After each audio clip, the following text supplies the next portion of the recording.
Peace be with you. It's Ross, and this week I'm talking to you guys about a fascinating story from the Gospel of John, chapter 20, verses 19 through 31. Now, this story happens post-resurrection. So Jesus has died on the cross, he's been put into the ground, and he's resurrected, and he's starting to interact and come in contact with people. And in this story, he meets the disciples. And the first thing he says is, "Peace be with you." Now, at first glance, you may just kind of go right past this and not really think much of it. But this is a profound statement that I think we too often take for granted. Peace be with you. Imagine what that statement is truly saying. Peace be with you. Everything is in its right place. There's a restored order. There's renewal. There is justice, and there is shalom in the proclamation of peace. And that's what Jesus says when he meets the disciples, when he meets people after this, and on and on and on. Peace be with you. He goes on as he's talking with the disciples, and he's talking about the concept of forgiveness. And he says that when you leave this place, when you forgive people, they are truly forgiven. Again, you may not really read in to what he's saying, but there's a tremendous power and opportunity in joining and partnering with the divine. Now, when we think of forgiveness, a lot of times we think of this is something that only God can do. It's something that only the cross can do.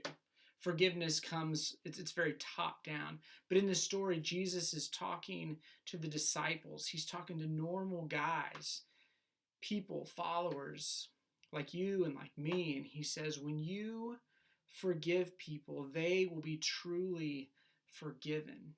And what does forgiveness bring? Forgiveness brings peace. Peace brings restoration and renewal, and justice begins to happen. I'm from St. Louis. I live about 2 miles south of Ferguson, Missouri, and I've participated in marches and protests asking for justice because peace is not happening. Peace is not part of the conversation. And imagine what the landscape might look like if it started a little bit like peace be with you. Perhaps justice could begin to roll out. Shalom could be experienced. And then finally, the story ends with Thomas. And we know Thomas, we call him Doubting Thomas. Thomas meets Jesus, and he's had a relationship with Jesus. He knows the guy. He's seen what Jesus can do. And Jesus has told him and his friends, he said, look, this is how it's going to go down. I'm going to be killed and I'm going to be buried, but don't fret because 3 days later I'm going to come back to life. Now, he said all that. You and I, we didn't get to experience this firsthand, but Thomas did. And then Jesus, he did what he said he was going to do. He died, he was buried, and he came back 3 days later.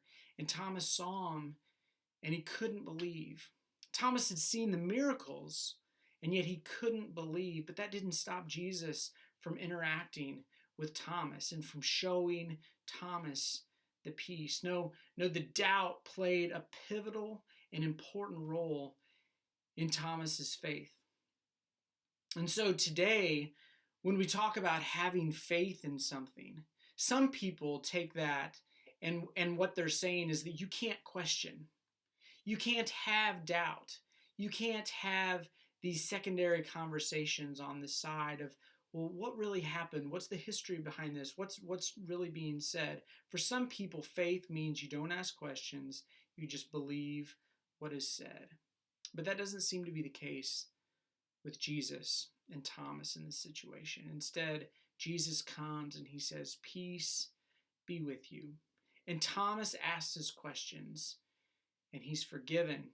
And through that, he experiences a grace that only Christ can give, and restoration is had.